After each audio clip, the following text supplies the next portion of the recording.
If you like this video, click the like and subscribe buttons. Thanks and enjoy.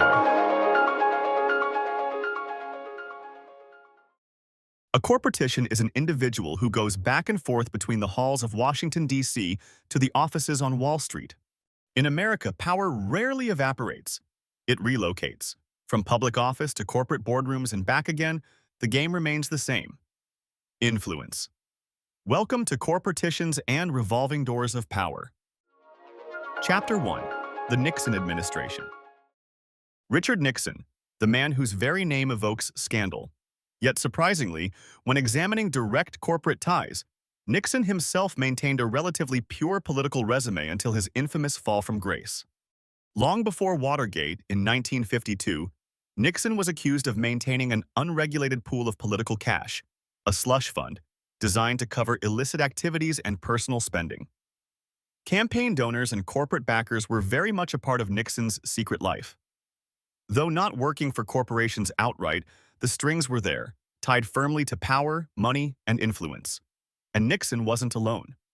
Nixon's first vice president, Spiro Agnew, was accused of bribery, taking under-the-table payments, clandestine cash from contractors, and ultimately a guilty plea of tax evasion. Agnew resigned in disgrace. Nixon scrambled and appointed Gerald R. Ford. Ford was used as the great pacifier, meaning he was supposed to be the representative to the public for the Nixon administration. This is because Nixon's personal credibility and personal reputation was being washed away by the torrent of the Watergate scandal. As with his vice presidents, Nixon also had two secretaries of state. William P. Rogers, once a Wall Street attorney, was appointed largely due to his close friendship with Nixon. But even with this friendship, Henry Kissinger would steal the spotlight. While William Rogers held the title, Henry Kissinger held the power.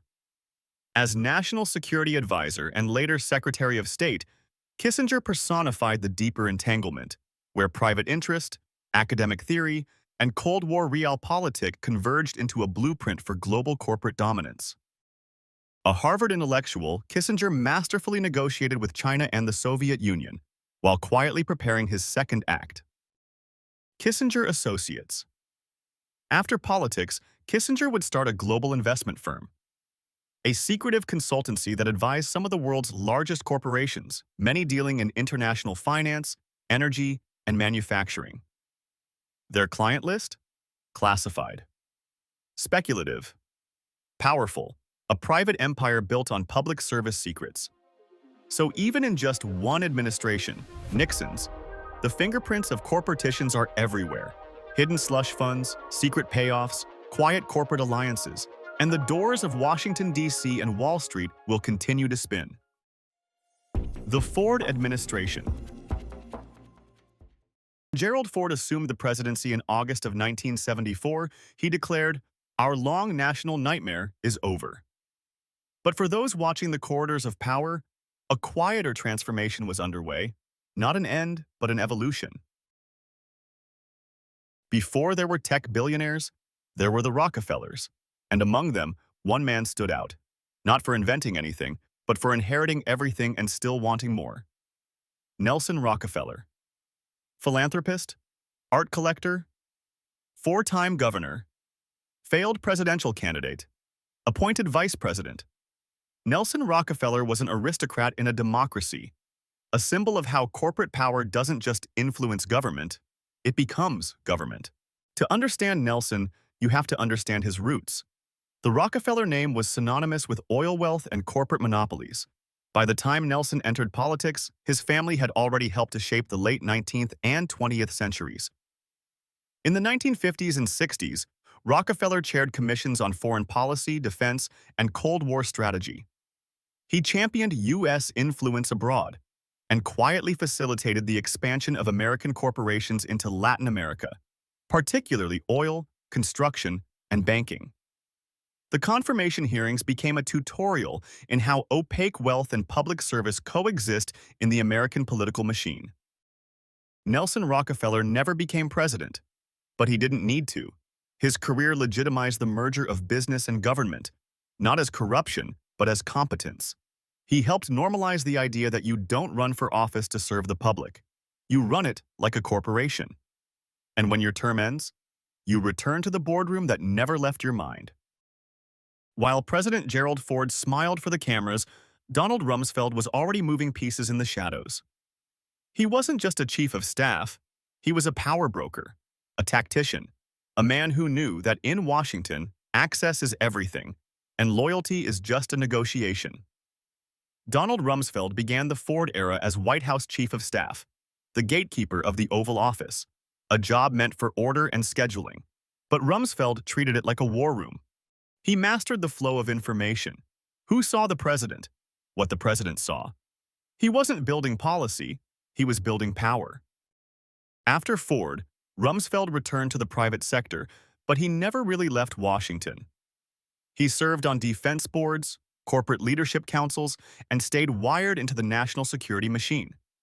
After Ford, Rumsfeld didn't fade. He floated across Fortune 500 boards, think tanks, and corporate war rooms. His return as Secretary of Defense under George W. Bush decades later would reawaken a blueprint he'd helped draw. After the Ford administration, he would find himself working for G.D. Searle. Searle was struggling, and Rumsfeld turned the company around and was reimbursed handsomely for his efforts. The Carter Administration. After the trauma of Watergate and the disillusionment of Vietnam, America turned to a peanut farmer from Plains, Georgia. Jimmy Carter entered the White House in 1977, promising an era of morality and transparency. But beneath the cardigan sweaters and folksy Southern charm was a technocratic shift that tethered the White House ever more tightly to elite institutions, just in a quieter tone. And while his image was crafted around humility, frugality, and peanut farmer honesty, the money trail tells a more calculated story. These early backers weren't Wall Street titans. They were regional corporticians, owners of construction firms, agribusiness operations, and utility contractors who understood the value of aligning early with a politician on the rise. Campaign funds quietly flowed through state-level fundraising vehicles, with several large contributions structured to bypass individual donation caps, a legal gray zone artfully navigated. In return, donors were promised access, influence, and a sympathetic ear. While Carter preached independence from special interests, those early contributions laid the groundwork for a familiar relationship, candidate and capital, dancing in sync. So, while the national press painted Carter as an outsider untainted by the political machine, his Georgia campaign told a quieter truth. Power always knows how to plant the right seeds. In the twilight of Jimmy Carter's presidency, a scandal would emerge. Not from within the administration itself, but from a name that still struck close to the Oval Office. William Alton Carter, better known as Billy, the president's younger brother, was about to become a national headline. Though Billy Carter held no official role in his brother's administration, the choices he made would reflect poorly on the presidency. While later investigations found no concrete influence on U.S. foreign policy, the circumstances surrounding Billy's involvement with Libya painted a troubling portrait of proximity, privilege, and impropriety. In July of 1980, just months before the November election, the Justice Department made a stunning announcement. Billy Carter had officially registered as a foreign agent for the Libyan government. This declaration followed a reported loan of over $200,000 from Libya. That was a gamble they were willing to make. The Senate launched an investigation and the media feasted. The Carter administration scrambled to contain the fallout.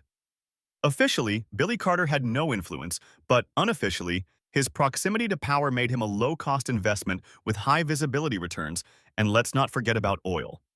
Libya's outreach came amid U.S. energy crises and tense Middle Eastern diplomacy.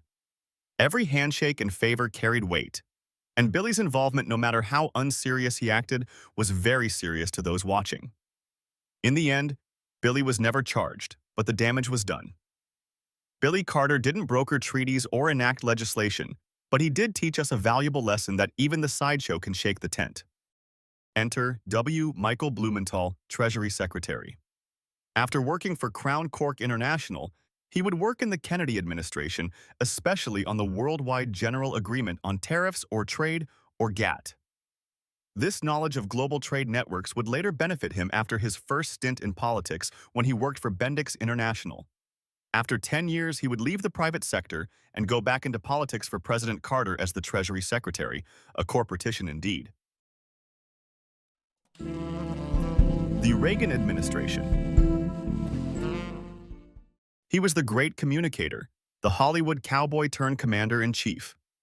But behind the glint of a smile and the glimmer of morning in America was a cabinet that looked less like a government and more like a corporate boardroom. Under Reagan, deregulation wasn't just a buzzword, it was a bulldozer, all while pitching it as liberation for the common man. But the real winners were already wearing suits. Reaganomics promised a trickle-down miracle. Tax cuts for the wealthy were supposed to lift all boats. But for many Americans, all that trickled down was pink slips and pension cuts. Meanwhile, the defense budget ballooned, to the delight of corporate contractors. The military-industrial complex didn't just survive the Reagan years, it thrived. It was a time of profit-fueled patriotism, where foreign policy often doubled as business strategy. Ronald Reagan left office with high approval and an economy booming, for some. But his administration also left behind a legacy of corporate ascendancy, deregulated chaos, and a playbook that future corporticians would borrow from liberally. He was a man of intelligence, privilege, and patriotism. Harvard-educated, a military veteran of World War II, and a sharp legal mind. Caspar Weinberger, another corportician in the halls of American power. Weinberger began his career as a law clerk to Justice William E. Orr before becoming a partner at the pioneering California law firm Heller, Ehrman, White and McAuliffe. This firm helped shape major infrastructure projects like the Golden Gate Bridge and financed the Feather River Project through deals with companies like Wells Fargo. But like many in his echelon, questions arise. When public duty calls, where do these loyalties lie? To the Constitution or to corporations? If you like this video, click the like and subscribe buttons. Be sure to be on the lookout for the next episode of Corporticians and Revolving Doors of Power.